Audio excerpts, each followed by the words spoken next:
ಎಲ್ಲಿಗೆ ಹೋಗ್ತಾ ಇದ್ದೀರಾ? ನಾನಾ ಇಲ್ಲೇ ನೆಹರು ಪಾರ್ಕ್ ಹೋಗ್ತಾ ಇದ್ದೀನಿ. ಅಲ್ಲಿ ನನ್ನ ಹಾಗೆ ವಯಸ್ಸಾದವರೆಲ್ಲ ಬರ್ತಾರಲ್ವಾ, ಮಕ್ಕಳಿದ್ದ ಇದ್ದವರು, ಅವ್ರ ಜೊತೆ ಕೂತು ಒಂದು ಸ್ವಲ್ಪ ಹೊತ್ತು ಮಾತಾಡಿದ್ರೆ ಮನಸ್ಸು ಬೇಸರ ಕಳೆಯುತ್ತೆ. ಯಾಕ್ರಿ ಸುಳ್ಳು ಹೇಳ್ತೀರಾ? ಈಗ ಒಂದ್ರ ಮೇಲೆ ಒಂದು ಸುಳ್ಳು ಹೇಳಿ ಅದನ್ನು ಪೋಣಿಸಿ ನಾನು ಸತ್ತ ಮೇಲೆ ನನ್ಗೆ ಹಾರ ಹಾಕಾಕ್ಬಿಡಿ. ಪದ್ಮ, ಎಂತ ಮಾತಾಡ್ತಾ ಇದೀಯ? ನಾನು ಯಾಕೆ ಸುಳ್ಳು ಹೇಳಿ ಹೇಳು? ಪಾರ್ಕ್ಗೆ ಹೋಗ್ತಾ ಇರೋದು, ಪಾರ್ಕ್ ಅಲ್ಲದೆ ಇನ್ನೆಲ್ಲಿ ಹೋಗ್ಲಿ ಹೇಳು? ಎರಡನೇ ಹೆಂಡತಿ ಇಲ್ಲ, ದುಶ್ಚಟಗಳಂತೂ ಇಲ್ವೇ ಇಲ್ಲ. ನಾನು ಪಾರ್ಕ್ಗೆ ಹೋಗ್ತಾ ಇರೋದು. ಸರಿ, ಹಾಗಾದ್ರೆ ಪಾರ್ಕ್ಗೆ ನಾನು ನಿಮ್ ಜೊತೆ ಬರ್ತೀನಿ. ನನಗೂ ಎಲ್ಲ ಕೆಲಸ ಮುಗ್ದಿದೆ. ರಂಜು ಈಗ ತಾನೇ ಕಾಲೇಜ್ ಹೋಗಿದ್ದಾಳೆ. ನಡೀರಿ ಹೋಗೋಣ, ನಾನು ಬರ್ತೀನಿ.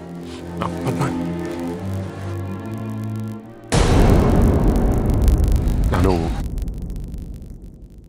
ಸಾವಿತ್ರಿ ಮನೆಗೆ ಹೋಗ್ತಾ ಇದ್ದೀನಿ. ಮಗಳ ಮನೆಗೆ ಹೋಗ್ತಾ ಇದ್ದೀನಿ ಅಂತ ಹೇಳಿದ್ರೆ ನಾನೇ ನಿಮ್ಮನ್ನ ಕಟ್ಟಾಕ್ತಿದ್ನೇನ್ರಿ? ಯಾಕ್ರಿ ಯಾಕ್ರಿ ಹೀಗೆ ಸುಳ್ಳು ಹೇಳಿ ನನಗೆ ಬೇಜಾರು ಮಾಡ್ತೀರಾ? ಇಷ್ಟಕ್ಕೂ ಸುಳ್ಳು ಹೇಳೋ ಅಗತ್ಯ ಏನಿತ್ತು ಹೇಳಿ ನಿಮ್ಗೆ? ನಾನು ಈ ರೀತಿ ಹೇಳೋ ಸುಳ್ಳು ನಿನ್ನ ಮನಸ್ಸಿಗೆ ನೋವು ಉಂಟು ಮಾಡಲ್ಲ. ಆದ್ರೆ ಸತ್ಯ ಹೇಳಿದ್ರೆ ಖಂಡಿತ ನಿನ್ನ ಮನಸ್ಸಿಗೆ ನೋವಾಗುತ್ತೆ. ಅದಕ್ಕೆ ಸುಳ್ಳು ಹೇಳಬೇಕಾಯ್ತು. ನೋಡಿ, ಸಾವಿತ್ರಿ ನನ್ನ ಪ್ರಾಣ. ನನ್ನ ಮಗಳ ಮನೆಗೆ ಹೋಗೋದಿಕ್ಕೆ ನನ್ನ ಹತ್ರ ಸುಳ್ಳು ಹೇಳಿ ಕತ್ತು ಮುಚ್ಚಿ ನನ್ನ ಕಣ್ ತಪ್ಪಿಸಿ ಹೋಗ್ತಿದ್ದೀರಾ ಅಂದ್ರೆ ಅಲ್ಲೇನೋ ಆಗಿದೆ. ಖಂಡಿತ ನಮ್ಮ ಸಾವಿತ್ರಿಗೆ ಏನೋ ತೊಂದರೆ ಆಗಿದೆ. ಏನಾಗಿದೆ ಹೇಳಿ? ನಿನ್ನ ಮಗಳು ದೇವರಾಗಿದ್ದಾಳೆ ಪದ್ಮ. ದೇವರಿಗೆ ಎಂತ ತೊಂದರೆ ಅಲ್ಲಿ ಆಗಿರೋದು ಇಷ್ಟೇ. ನೀವು ಯಾವತ್ತೂ ತಾಯಿ ಆಗಲ್ಲ. ಇದು ಒಂದು ಮಾನಸಿಕ ಕಾಯಿಲೆ. ಇದನ್ನ ನೋಷನಲ್ ಪ್ರೆಗ್ನೆನ್ಸಿ ಅಂತ ಹೇಳ್ತಾರೆ. ನಿಮಗೆ ನೀವೇ ತಾಯಿ ಆಗ್ತೀರಾ ಅಂತ ಅನ್ಕೊಂಡಿದ್ದೀರಾ. ನಿಮ್ಮ ಹೊಟ್ಟೆಯಲ್ಲಿ ಮಗು ಇದೆ ಅಂತ ನೀವು ತಿಳ್ಕೊಂಡಿದ್ದೀರಾ. ಅದು ಸುಳ್ಳು.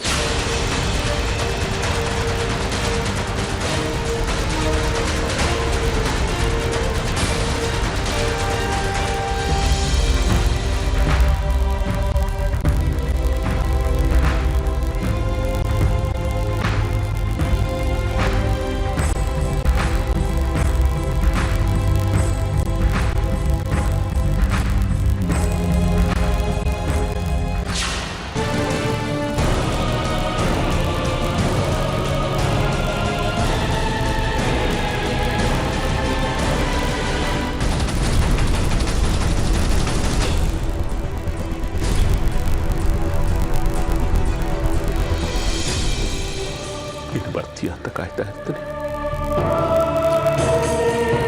ನೀನು ಸುರಕ್ಷಿತವಾಗಿ ಬರಬೇಕು ಅನ್ನೋದೇ ನನ್ನ ಆಸೆ. ಆಶೀರ್ವಾದ ಮಾಡಿಪ್ಪ.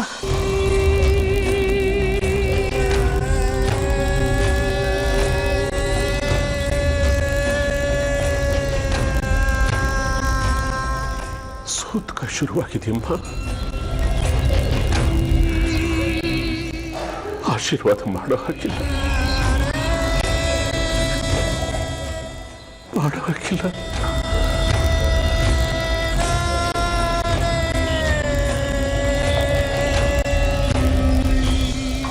ನನಗೆ ಜೀವ ಕೊಟ್ಟ ನನ್ನ ಮಗು ಹೋದ ಜನ್ಮದ ಪುಣ್ಯದ ಫಲ ಈ ನನ್ನ ಮಗು.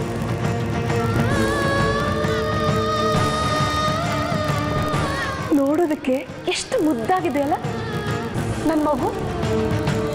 ಅಕ್ಕ ಅಕ್ಕ ಹೇಳಿ ಅಕ್ಕ.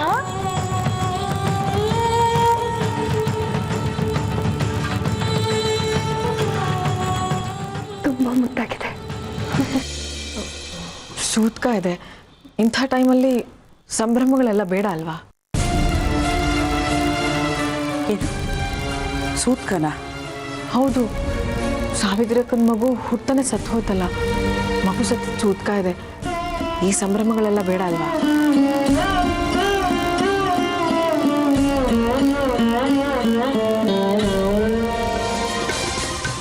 ಎಷ್ಟಿದೆ ಅಂತ ಕಾಣಿಸ್ತಾ ಇದೆ.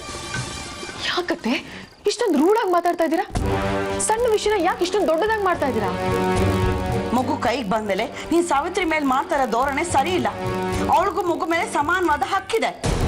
ಏನ್ ಹಕ್ಕು? ಹೋಯ್ತು ಹೋಯ್ತು ನನ್ನ ಮಗು. ಇಂಥ ಮಗು ಬೆಚ್ಚಿಬಿಡುತ್ತೆ. ಕೊಡೀಲಿ ಕೊಡೀಲಿ. ಮಗುನ ಸಾಯಿಸ್ಬೇಕು ಅಂತಿದ್ದೀರಾ?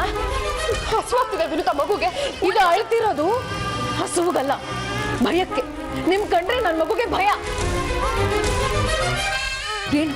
ಏನ್ ಮಾಡ್ಬೇಕು ಅಂತಿದ್ದೀರಾ ನನ್ನ ಮಗುನ?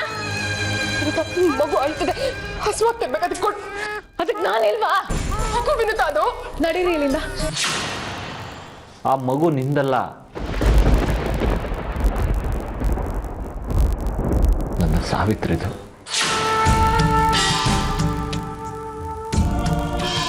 ನೀವೇನು ಹೇಳ್ಬೇಡಿ, ನನಗೇನು ಕೇಳಿಸಲ್ಲ. ನಾನು ಸಿಂಗಾಪುರ್ಗೆ ಹೋಗ್ಬೇಕು ಅಂತ ಡಿಸೈಡ್ ಮಾಡಿದ್ದೀನಿ, ಹೋಗ್ತಾ ಇದ್ದೀನಿ ಅಷ್ಟೇ. ನಿಜ ಹೇಳ್ತಿದ್ದೀನಿ ಕೇಳುವಂತ. ನೀ ಹೋದ್ರೆ ನಮ್ಮೆಲ್ರಿಗೂ ತುಂಬ ಬೇಜಾರಾಗುತ್ತೆ. ಬೇಡ, ಈಗೆಲ್ಲ ಸರಿಯಾಗಿದೆಯಲ್ಲ ಮನೆಯಲ್ಲಿ. ನಿಂಗೆ ನಾನೀ ಮನೇಲಿರೋದು ಇಷ್ಟ ಇಲ್ಲ ಅಂದರೆ ಹೇಳ್ಬಿಡು, ನಾನೇ ಮನೆ ಬಿಟ್ಟು ಹೊರಟೋಗ್ತೀನಿ. ಆದರೆ ನೀನು ಸಿಂಗಾಪುರ್ಗೆ ಹೋಗೋ ಮಾತು ಮಾತ್ರ ಆಡ್ಬೇಡ. ನಾನೇನು ಬರ್ತೀನ. ಒಂದು ನಿಮಿಷ, ಇವತ್ತೊಂದಿನ ಮಗು ಜೊತೆಗಿರು, ನಾಳೆ ಹೋಗು. ಬೇಕಿದ್ರೆ ನಾಳೆ ನಾನೇ ನಿನ್ನ ಕಳಿಸ್ಕೊಡ್ತೀನಿ. ಮಗು ಮೇಲಾಣೆ. ಎರಡನೇ ಮಗುನ ಮರ್ತ್ಬೇಡೋಣ. ಬಲವಾಗಿ ಅಂದ್ಕೊಂಡು ದೇವ್ರ ಮೇಲೆ ಭಾರ ಹಾಕಿ ಕೆಲಸ ಮುಗಿಸ್ಬಿಡೋಣ. ಸಾವಿತ್ರಿ ಮಾಡಿದ್ದು ಅದೇ. ಅವಳು ದೇವ್ರ ಮೇಲೆ ಭಾರ ಹಾಕಿ ಮಗುನ ಹೆತ್ಲು. 8 ರಿಂದ 9 ತಿಂಗಳು ಕಾಂಚನಂಗೆ ಅಂತ ಬದುಕಿದ್ಲು. ಕಾಂಚನಂಗೆ ಅಂತ ಹೆತ್ತಿದ್ ಮಗು ಕಾಂಚನಂಗೆ ಸೇರ್ತಾ ಇತ್ತು. ಹೊಟ್ಟು ಪುಣ್ಯ ಕಟ್ಕೊಳ್ಳೋಣ, ಹೊಡೆದೆ ಕಣ್ಣೀರು ಹಾಕ್ಸೋದು ಬೇಡ. ಅಲ್ಲಿಗೆ ಬಂದಮೇಲೆ ನೀನು ರಗಳೆ ಮಾಡೋದಿಲ್ಲ ಅಂತ ಹೇಳಿ ನನಗೆ ಮಾತು ಕೊಡು, ನಾನು ಕರ್ಕೊಂಡು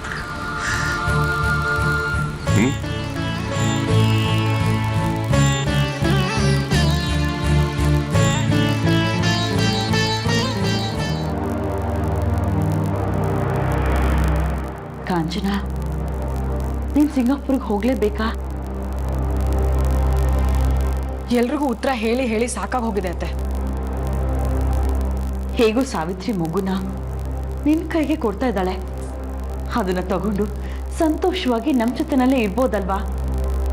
ಹೇಗಾದ್ರೂ ಮಾಡಿ ಪ್ರತಾಪನ ಇಲ್ಲಿಗೆ ಕರೆಸ್ಕೊಳ್ಳೋಣ. ಯಾವುದೇ ಕಾರಣಕ್ಕೂ ನಿರ್ಧಾರ ಬದಲಾವಣೆ ಆಗಲ್ಲ ಅತ್ತೆ. ನಿರ್ಧಾರ ಮಾಡ್ದ ಹಾಗೆ ಜೀವನ ಅಲ್ವಾ? ಮಗು ಇಲ್ಲಿ ಬೆಳೆಯೋದು ಬೇಡ. ಶಾಸ್ತ್ರೋಕ್ತವಾಗಿ ಮಗು ನಿನ್ನ ಕೈಯಲ್ಲಿ ಸಿಕ್ಕಿದ್ಮೇಲೆ ಅದು ನನ್ನ ಮಗನ ಮುಂದುವರಿಕೆ ಆಗುತ್ತೆ. ನನ್ನ ಮಗನ ಮಗು ನನ್ನ ಕಣ್ಮುಂದೆ ನಮ್ಮ ವಂಶದ ಕುಡಿಯಾಗಿ ಬೆಳಿಬೇಕು ತಾನೆ. ಹೇಗೋ ಸನ್ನಿ ಓದಲೇಬೇಕು ಅನ್ನೋ ಕಾರಣಕ್ಕೆ ಕಷ್ಟಪಟ್ಟು ಅವನ್ನ ಸಿಂಗಾಪುರ್ ಕಳಿಸಿದ್ದೆ. ಆದರೆ ಈ ಮಗುನ ಬಿಟ್ಟು ನನ್ನ ಕೈಯಲ್ಲಿ ಇರೋಕ್ಕಾಗಲ್ಲ. ಅದನ್ನ ತುಂಬಾ ಹಚ್ಕೊಂಡಿದ್ದೀನಿ ನಾನು. ನೀನು ನೋಡ್ರೆ ಸಿಂಗಾಪುರ್ಗೆ ಹೋಗ್ಲೇಬೇಕು ಅಂತ ಇದೆಯಾ? ಹೇಗಿರ್ಲಿ ನಾನು? ನನಗೋಸ್ಕರ ನಂದಿತಾ ಜೊತೆ ಇರೋಕ್ಕಾಗಲ್ವಾ ಅತ್ತೆ ನಿಮಗೆ? ನಾನು ಸಿಂಗಾಪುರ್ಗೆ ಹೋಗ್ಬೇಕಾದ್ರೆ ಎಲ್ಲರೂ ಎಷ್ಟು ತೊಂದರೆ ಮಾಡಿದ್ರು. ಆ ತೊಂದರೆಗಳ ಮಧ್ಯೆನೂ ಮಗು ನಂದಾಗಿದೆ. ನನ್ನ ಜೀವನಕ್ಕೊಂದು ಅರ್ಥ ಕೊಟ್ಟಿದೆ, ನನಗೆ ಸಂತೋಷ ಕೊಟ್ಟಿದೆ ಅತ್ತೆ. ಕಾಂಚನ, ಮಗು ನಿನ್ನ ಕೈಗೆ ಬಂದ್ಮೇಲೆ ಅದು ನಿಂದೇಮ್ಮ. ಸಿಂಗಾಪುರ್ಗೆ ಹೋದ್ರೆ ಮಾತ್ರ ಮಗು ನಿಂದಾಗುತ್ತೆ ಅಂತ ಏನಾದರೂ ಇದೆಯಾ? ನಿನಗೆ ಹೇಗೆ ಇಷ್ಟ ಆಯ್ತು ಹಾಗೆ ನಿನ್ಗೆ ಸಂತೋಷ ನಿನ್ನ ಕೈಗೆ ಸಿಗ್ತಾ ಇದೆ. ಅದನ್ನು ನಮ್ಗಳ ಜೊತೆನಲ್ಲೂ ಹಂಚ್ಕೋ. ತುಂಬ ಸೆಲ್ಫಿಶ್ ಆಗಬೇಡ. ಮತ್ತೆ ಸಿಟ್ಟು ತರಿಸ್ಬಿಡಿ ಅತ್ತೆ. 1000 ರೀಸನ್ ಇದೆ ನಾನು ಸಿಂಗಾಪುರ್ಗೆ ಹೋಗೋದ್ರ ಹಿಂದೆ. ಮತ್ತೆ ನಾನು ಹೋಗಲ್ಲ ಅಂತ ಕೂತ್ಕೊಂಡ್ರೆ ಸಾವಿತ್ರಿ ಅಕ್ಕಂಗೆ ಅವಮಾನ ಮಾಡ್ದಂಗೆ ಆಗುತ್ತೆ. ನಾನು ಹಾಗೆಲ್ಲ ಮಾಡೋಕ್ಕಾಗಲ್ಲ. ಸಾರಿ ಅತ್ತೆ. ನನಗೆ ಗೊತ್ತು ನಿಮಗೆ ತುಂಬ ಬೇಜಾರಾಗುತ್ತೆ ಅಂತ. ಆದರೆ ಅದನ್ನು ಮರಿಬೋದಲ್ವಾ? ಮಗು ಇಲ್ಲೇ ಇದ್ರೆ ನೀವೇನು 24 ಗಂಟೆ ಅದ್ರ ಜೊತೆಗೆ ಇರ್ತೀರಾ? ಇಲ್ಲ ಅಲ್ವಾ? ನನಗೆ ಗೊತ್ತು ನಿಮ್ಮ ಮಗುನ ಎಷ್ಟು ಹಚ್ಕೊಂಡಿದ್ದೀರಾ, ಎಷ್ಟು ಪ್ರೀತಿ ಮಾಡ್ತೀರಾ, ಎಷ್ಟು ಮಿಸ್ ಮಾಡ್ಕೋತೀರಾ ಅಂತ. ಆದರೆ ಏನು ಮಾಡೋಕ್ಕಾಗತ್ತೆ ಅತ್ತೆ? ಏನೇ ಆದರೂ ನಿಂದೆ ಹಠ ನಿನಗೆ ಅಲ್ವಾ? ನೀನು ಎಲ್ಲರ ಥರನೇ ಆಗೋದೆ. ದೈನ್ಯತೆ, ವಿನಯತೆ, ಕಣ್ಣೀರು ಎಲ್ಲ ಎಲ್ಲ ಈಗ ಎಲ್ಲಿ ಹೊಟ್ಟೋಯ್ತು? ನೀವು ನನ್ನ ತಪ್ಪಾಗಿ ತಿಳ್ಕೊಂಡಿದ್ದೀರ ಅತ್ತೆ. ಹಠ ಇದೆ, ಆದರೆ ಜೀವನ ಎಲ್ಲಿ ಮುಗಿದು ಹೋಗುತ್ತೋ ಅನ್ನೋ ಹಠ. ನಿಮಗಾದ್ರೆ ಎಲ್ಲರೂ ಇದ್ದಾರತ್ತೆ, ನನಗೆ ಯಾರಿದ್ದಾರೆ ಮಗುನ ಬಿಟ್ಟು? ನನಗೇನಾರು ಆದರೆ ನೀವು ನನಗೆ ಸಮಾಧಾನ ಮಾಡ್ತೀರ, ಆದರೆ ನನಗೆ ಸಮಾಧಾನ ಆಗಬೇಕಲ್ಲ. ಅದೇ ನನಗೆ ಬೇಜಾರಾದಾಗ ಮಗುನ ಒಂದೇ ಒಂದ್ಸಲ ನೋಡ್ಬಿಟ್ರೆ ಎಲ್ಲಾನು ಮರ್ತು ಬಿಡ್ತೀನಿ ಗೊತ್ತಾ. ಆ ಮರುವಲ್ಲಿ ಎಂಥ ಸುಖ ಇದೆ ಅಲ್ವಾ. ನೀವು 2 ಮಕ್ಕಳನ್ನ ಹೆತ್ತಿದ್ದೀರ. ಅತ್ತೆಯಾಗಿ ಕೇಳ್ಕೊಳ್ಳೋ ಬದಲು ಒಬ್ಬ ತಾಯಿಯಾಗಿ ನನ್ನ ಫೀಲಿಂಗ್ಸ್ನ ಅರ್ಥ ಮಾಡ್ಕೊಳ್ಳಿ ಪ್ಲೀಸ್. ನಾನು ಸಿಂಗಾಪುರ್ಗೆ ಹೋಗ್ತೀನಿ.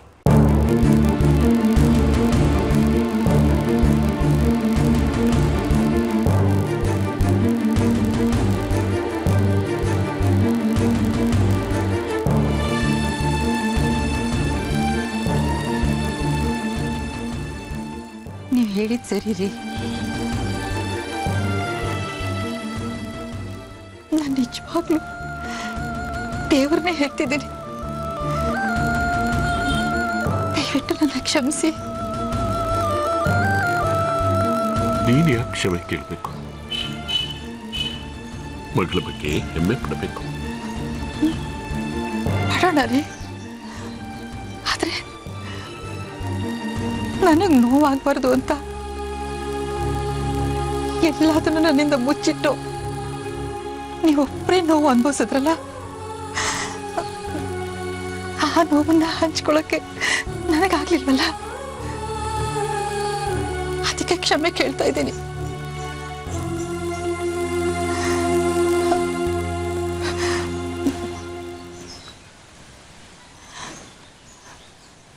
ರೀ,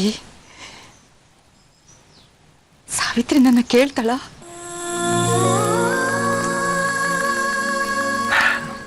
ತಾಯಿ ಮಗುನ, ಮಗು ತಾಯಿನ ಹಂಬಲಿಸ್ತಾ ಇರುತ್ತೆ. ಸಾವಿತ್ರಿ, ನೀನು ಇಷ್ಟೊಂದು ಕಷ್ಟಪಡ್ತಾ ಇದೆಯಲ್ಲ, ದೇವರಿಗೆ ನಿನ್ನ ಮೇಲೆ ಕರುಣೆನೇ ಇಲ್ವಾ ಅಂತ ಕೇಳಿದ್ದಕ್ಕೆ ಅವಳು ಏನು ಉತ್ತರ ಕೊಟ್ಟರು ಗೊತ್ತಾ? ಏನು? ಕಷ್ಟಗಳು ಜಾಸ್ತಿ ಆಗ್ಬಿಟ್ರೆ, ದೇವರು ಸುಮ್ಮನಾಗ್ಬಿಟ್ರೆ ಅಮ್ಮನ್ನ ಕರಿತೀನಿ, ದೇವ್ರನ್ನ ನಡಗಿಸೋದಕ್ಕೆ ಅಮ್ಮ ಬರ್ತಾಳೆ ಅಂತ. ಕೇಳೋದಕ್ಕೆ ಇದು ಪ್ರೀಕ್ಷೆ ಉತ್ಪ್ರೇಕ್ಷೆ ಇರಬಹುದು, ಆದರೂ ತಾಯಿ ಮುಂದೆ ಯಾವ ದೇವರು ಬಂದ?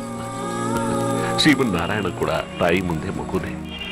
ಹಂತದಲ್ಲಿ ಅಮ್ಮನ ಕೇಳ್ತಾ ಇರ್ತಾಳ.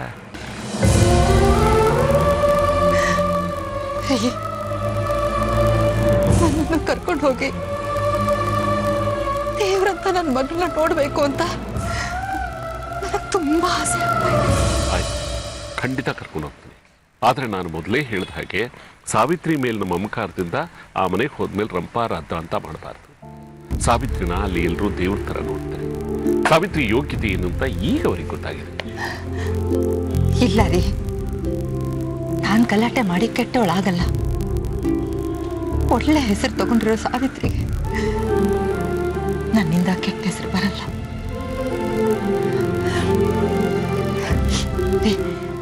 ಹಾಗೆ ಹೋಗೋವಾಗ ರಂಜಿತಾ ಕಾಲೇಜ್ ಹತ್ರ ಹೋಗ್ಬಿಟ್ಟು ಹೋಗೋಣ.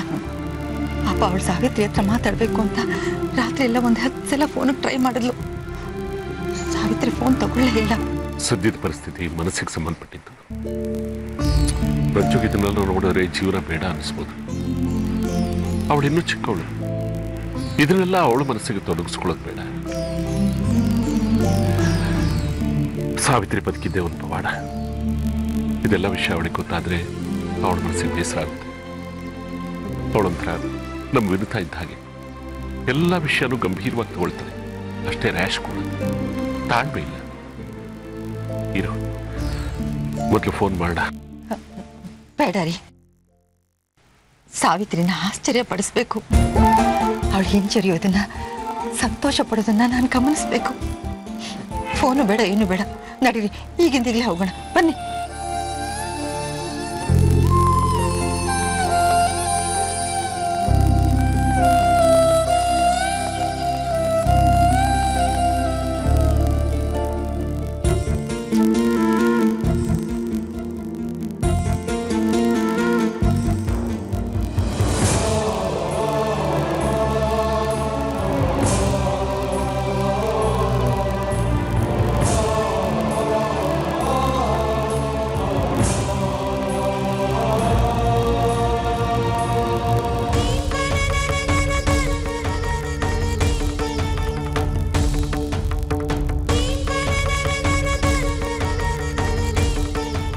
ಕ್ಷಮಿಸುವಂಥ ತಪ್ಪು ನೀನೇನು ಮಾಡಿಲ್ಲ ಸಾವಿತ್ರಿ.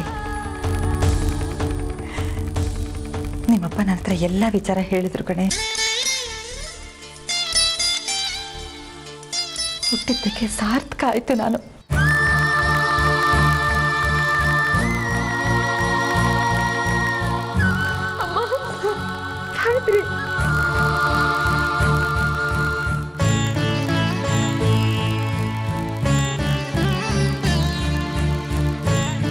ಮರ್ತೇ ಬಿಟ್ಟಿದ್ಯಾ ನನ್ನ? ಮಾತಾಡೋದು ನೋಡು, ಗಂಟೆಗೊಂದ್ಸಲ ಫೋನ್ ಮಾಡಿ ಮಾತಾಡೋಳ್ತಾರ. ನೀನ್ ಅವಸ್ಥೆ ಪಟ್ಕೋತೀಯ ಅಂತ ಫೋನ್ ಮಾಡ್ಲಿಲ್ಲಮ್ಮ. ಮಗಳಾದವಳು ತಾಯಿಗೆ ನೋವು ಕೊಡಬಾರ್ದು ಅಲ್ವಾ? ಹೆತ್ತಿರ್ತಾಳೆ, ಜನ್ಮ ಕೊಟ್ಟಿರ್ತಾಳೆ, ಬದುಕೋ ರೀತಿ ಹೇಳ್ಕೊಟ್ಟಿರ್ತಾಳೆ.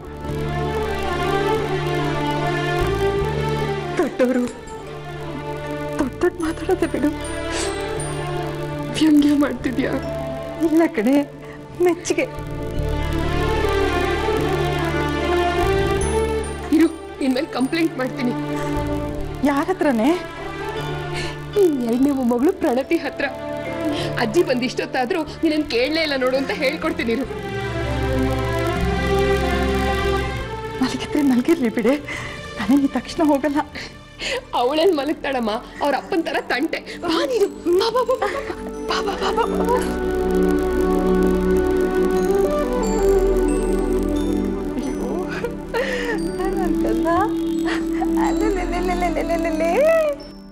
ಅಲ್ಲೇ ನನ್ ಬುಟ್ಟ.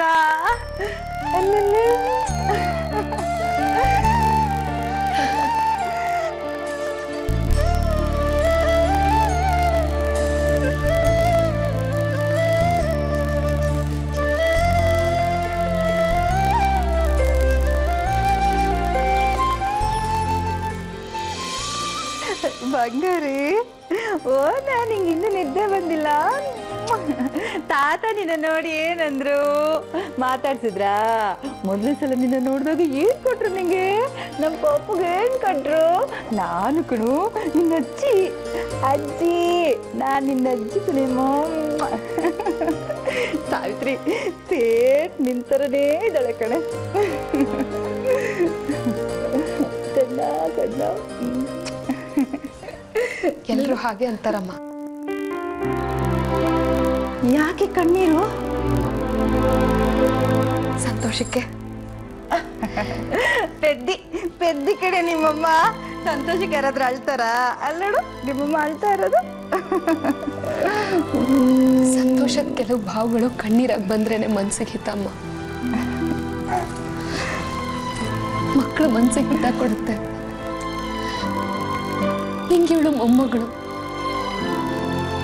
ನಂಗೆ ಮಗಳು. ಭಗವಂತನ ಹೇರ್ಬೇಕಾದ್ರೂ ಹೊರಬೇಕು, ನೋವಲ್ಲೇ ಜನ್ಮ ಕೊಡ್ಬೇಕು. ಸಾಮಾನ್ಯ ಮಗುನ ಹೇರ್ಬೇಕಾದ್ರೂ ಹೊರಬೇಕು, ನೋವಲ್ಲೇ ಜನ್ಮ ಕೊಡ್ಬೇಕು. ಮಗು ತಾಯಿ ಅನ್ನೋ ಯಾರಿಗೂ ಯಾವುದಕ್ಕೂ ಸಮ ಅಲ್ದೇ ಇರೋ ಪಟ್ಟ ಕೊಟ್ಬಿಡುತ್ತೆ ಅಲ್ವಮ್ಮ? ಹೌದಮ್ಮ. ಮಗು ಮಕ್ಕಳೇ ನಮ್ಮ ಆಸ್ತಿ.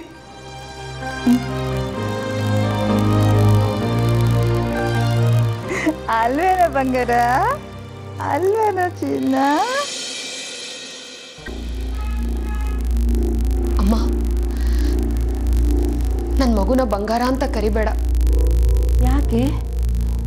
ಬಂಗಾರನ ಕರಗಿಸ್ತೀವಿ, ಕಷ್ಟ ಬಂದಾಗ ಅಡ ಇಟ್ಬಿಡ್ತೀವಿ. ಅಂತ ಬಂಗಾರಕ್ಕೆ ನನ್ನ ಮಗುನ ಹೋಲಿಸ್ಬೇಡಮ್ಮ. ಹೀಗೆ ಹೇಳ್ತಿದ್ದೀನಿ ಅಂತ ಬೇಜಾರು ಮಾಡ್ಕೋಬೇಡ. ಅಲ್ವೇ, ಬೆಟ್ಟದಷ್ಟು ಮಮತೆ ಇಟ್ಕೊಂಡಿದ್ದೀಯ ಮಗು ಮೇಲೆ. ನಿನಗೆ ಮನಸ್ಸು ಹೇಗೆ ಬಂತು ಕಾಂಚನ ಕೊಡೋಕೆ? ಬೆಟ್ಟದಷ್ಟು ಮಮತೆ ಇದೆ ಅಮ್ಮ. ಆದ್ರೆ ಬೆಟ್ಟದಲ್ಲಿ ಕಲ್ಲಿದೆ, ಮುಳ್ಳಿದೆ, ಕಲ್ಲು ಬಂಡೆಗಳಿದೆ. ಮನಸ್ಸನ್ನು ಕಲ್ಲು ಮಾಡ್ಕೊಂಡಿದ್ದೀನಮ್ಮ. ತಾಯಿಯಿಂದ ಮಗ ದೂರ ಆಗಿದ್ದಕ್ಕೆ ಕರ್ಣಂಗೆ ದುರಂತ ನಾಯಕ ಅನ್ನೋ ಪಟ್ಟ ಸಿಕ್ತು. ಮಗು ಸಿಂಗಾಪುರಲ್ಲಿ ನೀನಿಲ್ಲಿ ಏನು ಚಂದನೆ ಸಾವಿತ್ರಿ.